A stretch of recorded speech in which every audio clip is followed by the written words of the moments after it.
예, 화요일 묵상의 시간입니다. 미래를 알려면 역사를 통해 배워야 한다. 미래를 알려면 역사를 통해 배워야 한다. 자, 이런 제목으로 오늘 묵상 또 시작하겠습니다. 어제 우리는 열왕기하 14장에서 소개되는 그 남유다 왕국의 아마샤 왕과 또 북이스라엘의 여로보암 2세의 행적들을 살피며 묵상하고 있습니다. 묵상했습니다. 자, 처음에는 말씀의 가치를 따라 살고자 했던 이 아마샤 남유다에, 그런데 이제 에돔과의 전쟁을 하나님의 그 도우심으로 승리했는데도 불구하고 교만에 빠져서 우상을 갖다가 섬기는 그런 하나님의 말씀대로 살지 않는 그 모습을 통해서 우리가 이제 교만이라는 게 겉으로 드러나는 그런 것만이 아니라 겉으로는 온유하고 심지어 뭐 교회 안에서 충성스럽게 보인다고 해도 결국 그 끝에 있어서 하나님이 의도하셨고 하나님이 말씀하신 그 가치, 그러니까 그 법과 규례에 따른 삶을 살지 않는 거, 그게 이제 교만이라고 그랬죠. 그러니까 북왕국 여로보암 2세를 통해서는 그 시대가 북이스라엘 역사 중에 가장 부유하고 이제 막강했던 시대였지만 그런 부유한 삶을 살 수 있었던 것은 사실 그의 능력이 아니라 시대적인 흐름으로는 북이스라엘을 늘 위협하던 북쪽의 그 강한 그 두 나라, 뭐 아람이나 시리아나 아수르가 사실은 뭐 서로의 전쟁으로 인해서 굉장히 국력이 약화돼 있었고, 아수르 같은 경우는 거기에다가 내부적인 반란이나 소요들이 일어나서 뭐 북쪽의 우라르트 왕국의 위협을 받고 있었거든요, 그 당시. 그래서 아수르나 아람의 이런 위기 때문에 가나안 지역에 대한 이제 권력의 공백이 생겼던 거죠. 그래서 북이스라엘의 여로보암 2세나 또 남유다의 우시아 같은 경우도 좀 뭔가 혜택을 보는, 그래서 뭐 영토도 회복이 되고 좀 잘 사는 것처럼 보였다라는 겁니다.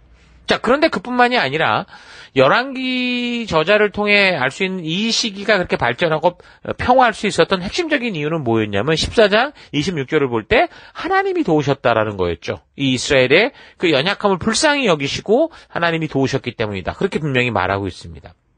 자, 그러니까 하나님께서 비록 불순종으로 고집스러운 길을 가고 있는 이 북이스라엘을 향해서도 그 고집스러움 속에서도 이들은 어쨌든 약속의 백성이죠. 아직은 유효한 그 언약의 백성들이기에 그들을 불쌍히 여기시고 부모님이 자녀들을 바른 길로 오게 하기 위한 노력을 하듯이 이제 그런 차원에서 이들이 계속 보호받고 그 불순종의 와중에도 이렇게 어떤 회복의 기회가 있었다라는 겁니다.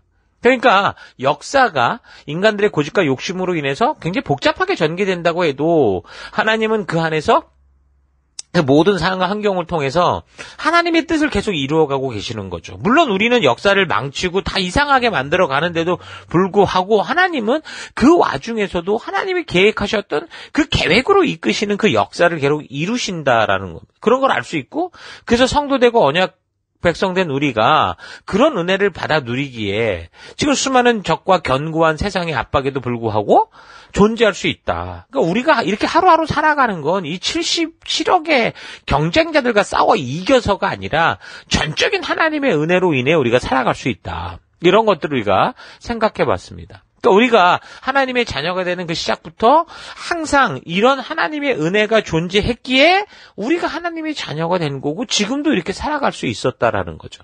그러니까 우리가 구원된 백성이 되는 것이 이렇게 하나님의 전적인, 우리의 믿음 이전에 하나님의 전적인 은혜의 결과다라고 자주 말씀을 드렸습니다. 구원이라는 건 우리의 믿음이 아니에요. 우리 믿음으로 구원받는 게 아니고 하나님의 전적인 은혜로 이루어진 결과가 구원이라는 겁니다. 그래서 우리가 하나님은 죄인 되었을 때, 그러니까 하나님이 우리의 믿음을 보고 구원한 게 아니고 우리가 죄인 되었을 때에 이집트 그 죽음의 장소에서 죽어가고 있을 때, 이제 이렇게 죽을 수밖에 없을 그때 하나님의 전적인 은혜로 우리를 구원해 내셔서 홍해를 건너게 하시고, 그리고 하나님이 누구신지를 알게 하는 그 초대의 장소, 언약의 장소, 신의 산으로 부르셨잖아요. 그러니까 하나님의 구원이, 하나님의 전적인 은혜가 먼저여서 구원을 받았고, 구원받은 우리가 정신을 차릴 때 이제 우리 믿음으로 우리가 하나님 앞에 나아가는 그런 기회를 얻었다라는 겁니다.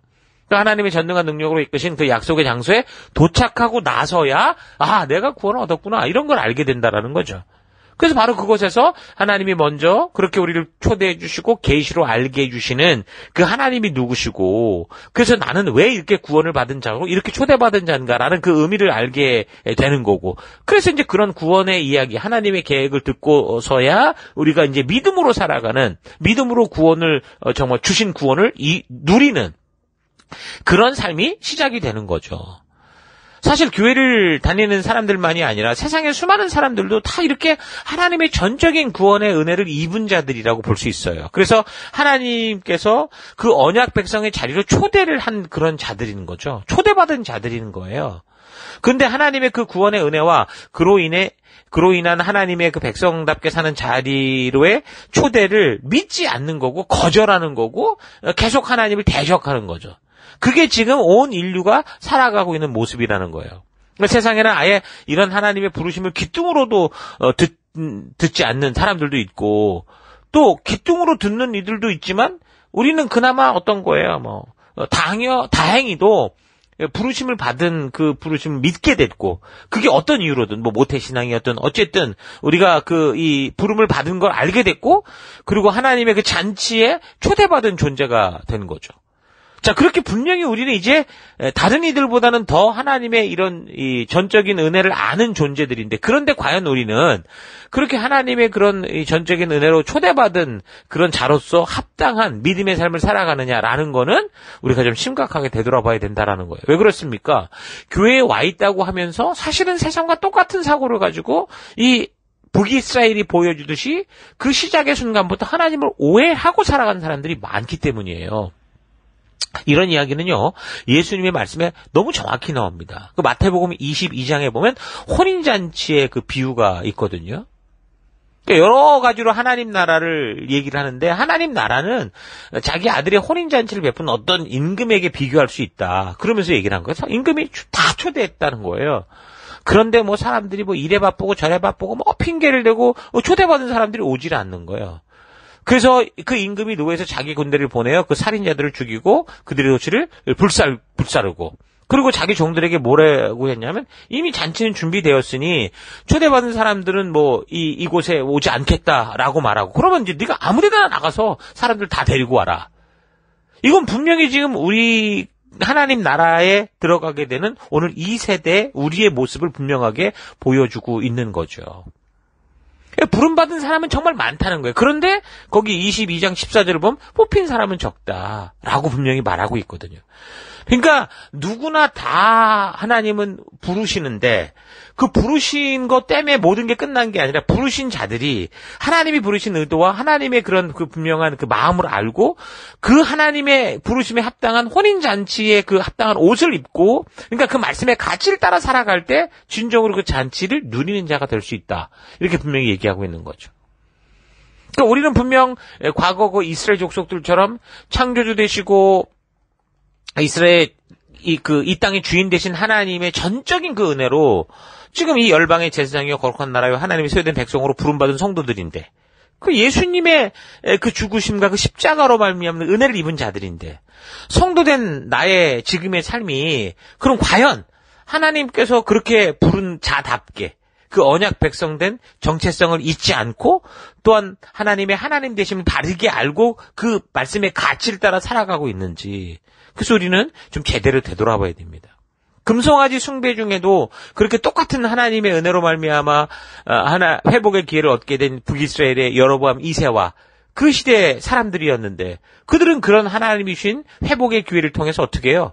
하나님이 기대하시고 언약하신 그런 하나님 나라의 가치를 세워가는 언약 백성이 되는 게 아니라, 권력자들은 자기의 이 하나님이 섬기라고 주신 지위를 이용해서 자기 배부렸다는 거예요. 좋은 별장 짓고 상하 침대 만들어 누워 자고 날마다 잔치 즐기고, 여자들은 귀한 향수 뿌리고 겉모습 치장하고 물 대신 우유로 목욕하고, 경제인들은 거지저울을 사용해서 이윤을 극대화시켜서 그렇게 이 백성들의 돈을 뜯어낸 걸 가지고 또 다시 권세자들과 손을 잡고 결탁하고, 또 그런 이 사회 속에 있는 종교인들은 생명의 길이 아니라 하나님이 부탁하신 분명한 이 말씀의 가치가 아니라 세상이 추구하는 그 길로 같이 휩쓸려서 말 그대로 죄를 방관하고 협력하는 삶을 사는 그런 사회를 만들었다는 거죠.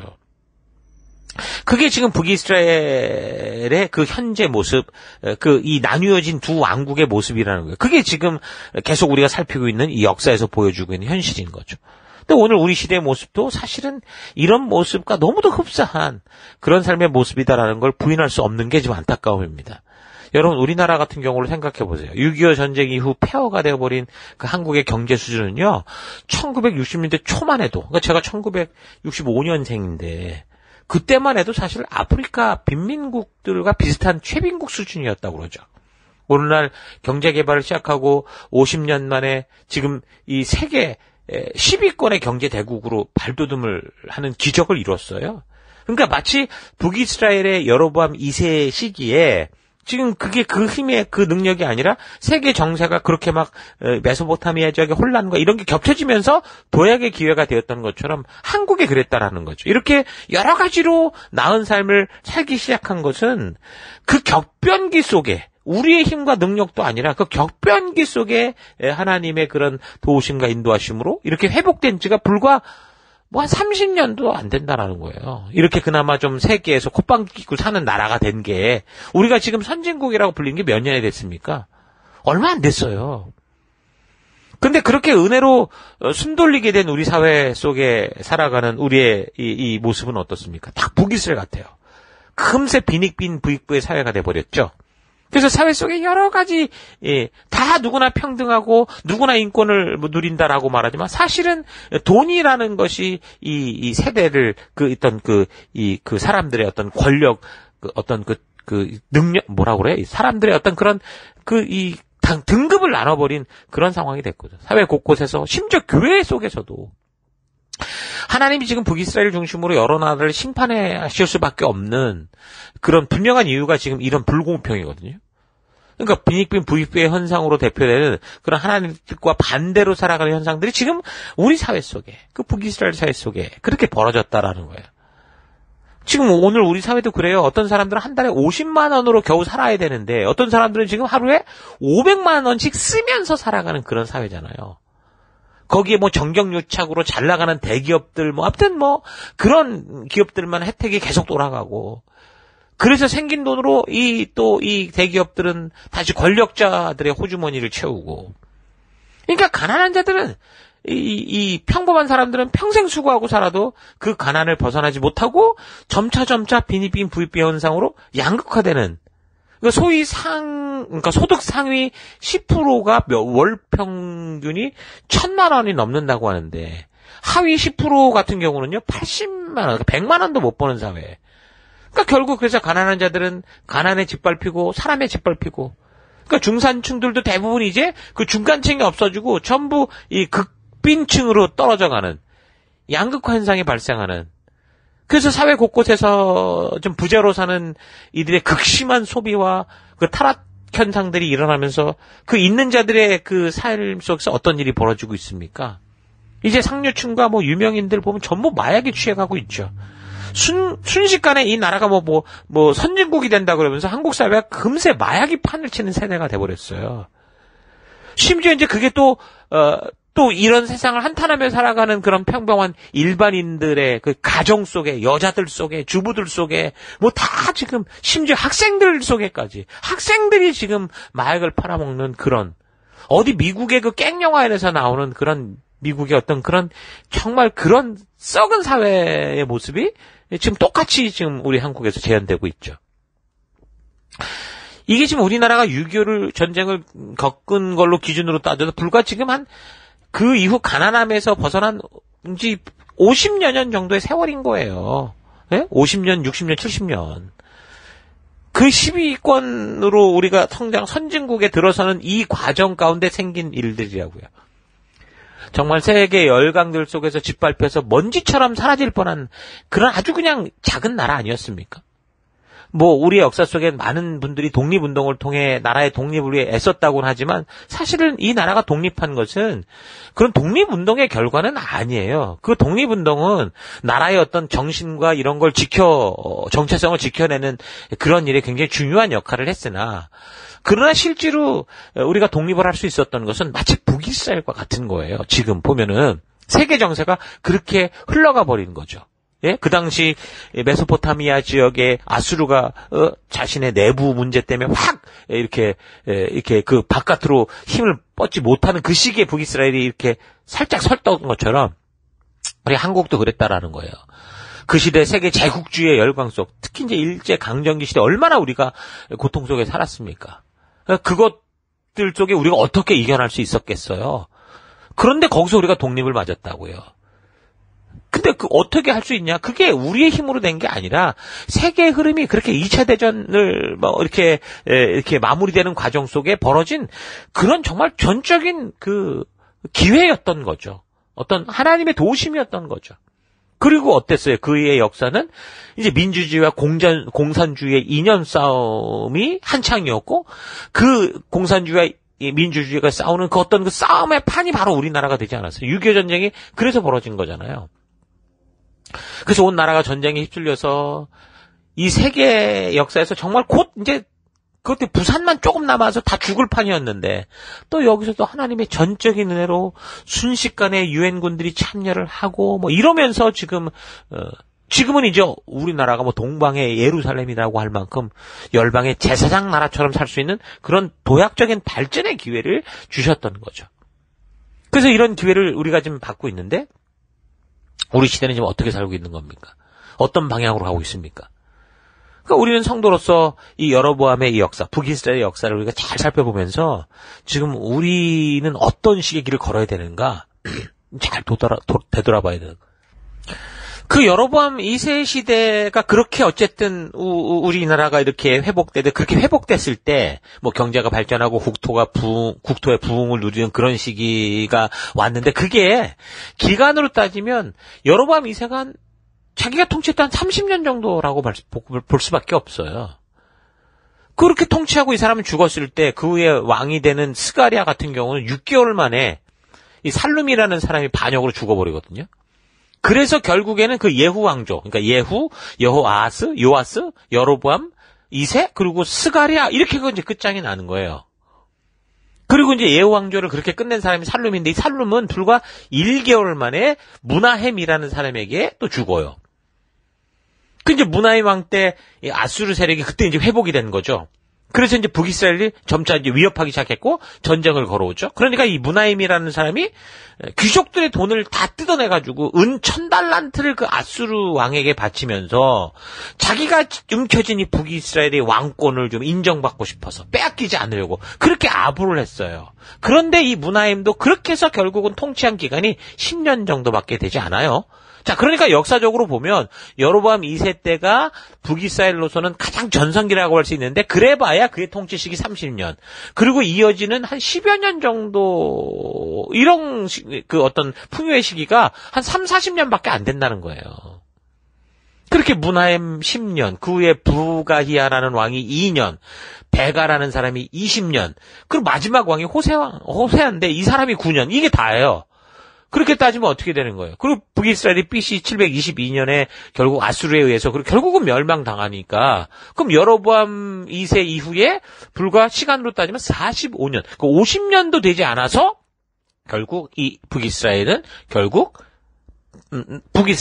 아수르에 의해서 망해서 없어지는 거예요. 그 10개 지파가 그런 전쟁 속에서 다 죽거나 아니면 살아남은 사람들은 전부 포로로 끌려가서 전부 여기저기 그냥 그 메소포타미아 지역 곳곳으로 흩어져 버렸죠. 흔적을 찾기 어려울 정도로 다 그냥 북이스라엘은 뿔뿔이 흩어지고 말았어요. 그러니까 이런 일이 벌어진 기간이 40년이면 지금 우리나라와 비교해 보세요. 최빈국에서 선진국으로 발전해 오는 그 시기가 4, 50년이잖아요, 우리도. 40년 전에 또 보면은 우리나라보다 또 그렇게 잘 살았던 데가 동남아, 아프리카 국가들이었는데 이거 거꾸로 지금 최빈국에 그러니까 완전히 이게 뒤집어져 버렸죠. 그러니까 어떤 데는 흥망성쇠가 어떤 데는 뭐 발전하기도 하고 우리나라처럼 어떤 데는 막 망해가는 그러니까 불과 4, 50년, 50년, 100년이면은 이게 지금 우리가 뭐 이거를 갖고 뭐 잘 살고 그런 꿈꾸지 못한다는 거죠. 그러니까 지금도 미국이 뭐 역사가 뭐 100년, 200년이 돼가는데 이것도 한순간인 거예요. 그래 보니 뭐 세계 전분이 그래도 또 역사의 그런 흐름을 따라 또 그렇게 해서 그들도 뭔가 그 거기서 지금 그들이 살아가는 땅에 자리 잡고 살아가는 것 같아 보이지만 순식간이라니까요. 이게 그런 나라가 될 것인지 지금처럼 뭐 이렇게 축복으로 좀 기회를 하나님의 기회를 얻는 나라가 될 것인지 아니면 심판도 떨어진 나라가 될 것인지 그거는 불과 순식간이라는 거예요. 여러분 소련이라는 나라가 그 순식간에 그 없어져 버린 거 보셨잖아요. 여러분 우리나라도 1900년대 초 사실 우리가 그랬다라는 거예요. 정말 완전히 나라가 없어질 그럴 상황이 됐어요. 그 일본에 의해서. 그 위기 중에 어느 나라가 우리를 돌아봤습니까? 그때 당시 뭐 세계 열강국 제국주의들끼리 모여서 심지어 제가 알기로는 그 미국의 목사들까지 와서 이 한국을 어떻게 이 점령해 갈지 그 도움을 줬다는 그런 얘기를 들었었거든요. 그 일제 감정기 때 어땠어요, 이 사람들이? 민족의 정체성까지 망가뜨리고 이름 바꾸고 뭐 언어 못 쓰게 하고 민족이 씨가 말라가고 있었을 때였거든요. 그때 전적인 하나님의 은혜로 우리가 뭐 독립전쟁을 벌인 것도 아니고 2차 대전 열강들의 전쟁 속에서 어부지리로 기적적인 독립을 할 수 있게 됐고 비록 독립을 이루어도 너무 가난했던 그런 시기 그리고 6.25 이런 거 그러니까 우리가 돌아보면 하나님의 은혜로 생존한 거고 그렇게 살아남은 거예요. 지금도 우리가 이렇게 살 수 있는 건 그래서 그나마 여기 세계에서 떵떵거리며 살 수 있는 이런 정도. 지금도 우리나라 인구가 뭐 5천만밖에 더 됩니까? 근데 지금 주변의 나라들 뭐 일본만 해도 1억이 넘어갈 거고 중국은 지금 뭐 13억, 14억 뭐 엄청나고 지금 주변의 모든 나라들이 인도네시아도 뭐 몇 억이 돼요 지금. 이런 상황 속에 5천만밖에 되지 않은 나라가 이렇게 살 수 있다? 이건 하나님의 은혜밖에 은혜 외에는 이런 일을 이룰 수가 없다는 거예요. 근데 그런 시기를 이루기까지 우리가 4, 50년 만에 이런 나라를 만들었다. 이게 무슨 우리의 능력이겠습니까? 그런데 이런 하나님 주신 기회를 통해 지금 어떻게 되는 거예요? 아시아 전역에 하나님의 거룩한 제사장 나라가 돼서 정말 그 하나님이 그 이 팔레스타인 땅에 이스라엘을 두고 그 이 온 세계를 이게 복음화시키려 했던 것처럼 어쩜 우리를 그렇게 세우셨는데 우린 지금 어떻게 살고 있어요? 그게 아니라 어떻게 살아요? 지금 여로보암 2세 시대에 이런 판이 되고 있는 거예요. 심판을 부르는 불과 이제 50년 뒤에는 다 망하고 없어질 그런 상황과 비슷한 모습으로 서 있다라는 거죠. 이렇게 심판을 부르고 마는 그런 시대의 삶이 어떤 것인지 그래서 우리는 이런 역사를 통해 잘 분별할 수 있어야 돼요. 이게 남의 나라 역사가 아니라 지금 우리 안에 벌어지는 역사고 우리가 이곳에서 이 성경의 역사를 통해 바르게 하나님의 이런 그 인도하심을 보지 못하면 우리도 지금 잘 사는 것 같으나 순식간에 아시아의 거지가 될 수도 있다라는 거죠.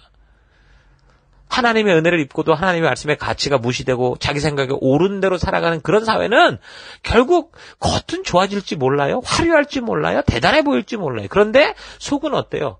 계속 이게 그 근본 뿌리는 자꾸 반석, 자기가 밟고 있는 이 바위는 무너져가는 거예요. 곪고 썩고 그렇게 가는 거죠. 그러면 어떻게 되는 거예요? 이건 시한포탄이 되는 거죠.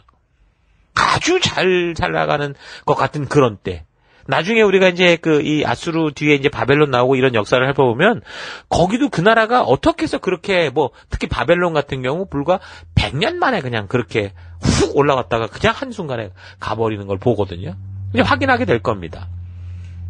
그래서 이제 또 다시 시작되는 이 4, 50년 뒤에 이제 북이스라엘처럼 결국 열강 아수르에 짓밟히고 멸망하게 될 것인지 아니면 오히려 다윗의 세대처럼 열강들도 함부로 건드리지 못하고 그래서 하나님의 이 나라가 영향력을 세계 속에 미치는 그런 나라가 될 것인지 우리는 살피는 우리 지금 이 역사를 통해서 현재 우리의 모습, 우리 나라의 모습, 세계의 흐름 이런 것들을 잘 분별할 수 있기를 바랍니다.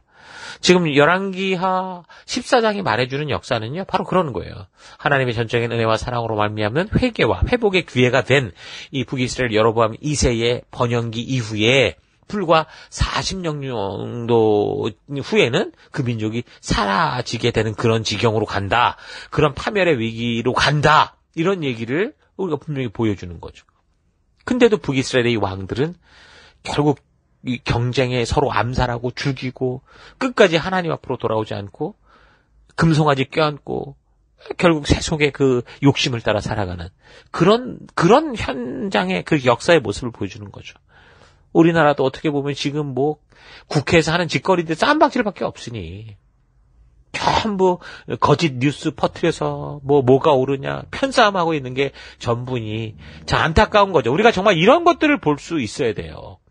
이 말씀을 통해. 그래서 하나님의 말씀의 가치가 무시되고 자기 생각에 옳은 대로 살아가는 그 시대는 겉은 점점 발전하고 좋아져 가는 것 같은데 속은 골물대로 골마서 결국은 썩어져 갑니다.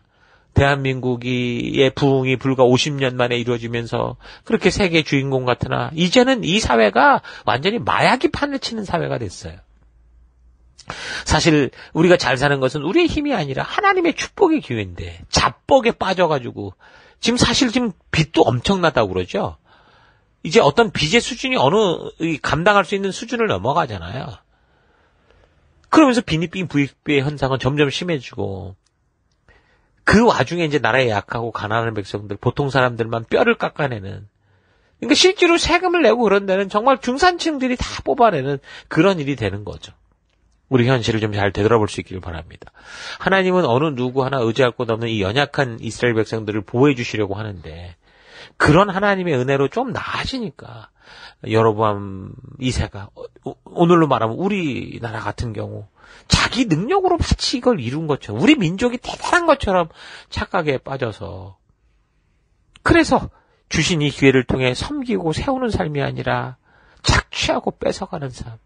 점점 이 시대가 결국엔 심판받을 수밖에 없는 빈익빈 부익부의 사회를 만들어가는 이런 모습을 우리가 잘 봤으면 좋겠어요. 이제 우리가 살피는 선지서의 내용들 속에 바로 이런 내용들이 분명히 나올 것이고 이런 내용을 통해 하나님이 정확하게 적나라하게 지적하시는 것을 우리가 보게 될 겁니다. 자, 이런 북이스라엘 내부 실상에 대해서는 말씀드린 것처럼 열왕기 기자가 적은 이것만 가지고는 살필 수가 없어요. 근데 이 사회가 지금 병들고 썩어가지고 결국엔 심판이 다가와 있는 그런 현실의 실상은 뭘 통해 알 수 있느냐? 바로 하나님께 보내를 받은 선지자들의 글들, 선지자들의 비판, 외침을 통해 우리가 분명하게 볼 수 있다라는 거죠. 지금 우리가 살핀 열왕기하 14장에서 언급하는 역사의 내용과 또 관련된 역대하의 역사를 좀 연결해서 좀 충분히 좀 읽으시고 또한 관련된 선지서들과 다 연결해서 그 시대의 역사가 지금 어떻게 흘러갔는지 하나님은 이 와중에 어떤 길을 하셨고 어떻게 우리를 이끄시기를 원하셨고 그런데 이 백성들이 어떤 길을 걸었는가 좀 잘 분별해보는 시간들 될 수 있기를 바랍니다. 자, 오늘 하루 비록 짧은 인생을 살아온 각자 자신이겠지만 열왕기서가 전해주고 있는 이 부름받은 백성들이 살아가는 이 역사를 통해 자기 자신의 삶을 잘 되돌아볼 수 있기를 바랍니다. 이 성경에 나오는 역사는 남의 나라 역사고 나와 상관없는 그런 이야기가 아니라 하나님께서 전적인 은혜로 구원하여 언약의 제를 부른 모든 성도들의 이야기이기 때문에 지금 내 개인의 삶에도 너무도 정확하게 적용이 될 수 있는 역사고 그래서 내가 지금 이 시대 속에서 어떻게 생명의 길을 따라 하나님의 백성답게 살아야 하는가라는 정말 성도된 삶의 도리 이 가치들을 분명하게 말씀해주는 살아있는 하나님의 말씀인 것을 잊지 마십시오. 오늘 이 시대를 살아가는 우리는 불과 40, 50년 전만 해도 너무도 고통스러운 역사 속에서 우리 부모님들이 고군분투하며 피땀 흘려 살아온 그 삶의 열매를 누리며 살고 있습니다. 다시 말해서 여로보암 2세 시대의 그런 풍요를 누리는 그런 시대라는 거죠.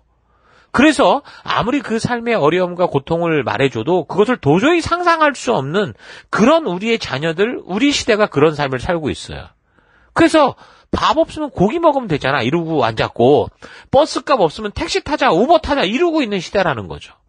그러니까 부족함을 모르고 살 수 있다는 거는 여러분 정말 축복인 거죠. 이번에도 뉴스를 하나 봤는데 미국의 MZ세대가 9시부터 5시까지 일하면서 사람이 어떻게 사냐, 어떻게 데이트하고 어떻게 좀 휴식을 취며 사냐 하면서 한탄하며 우는 어떤 영상이 올라왔나 봐요.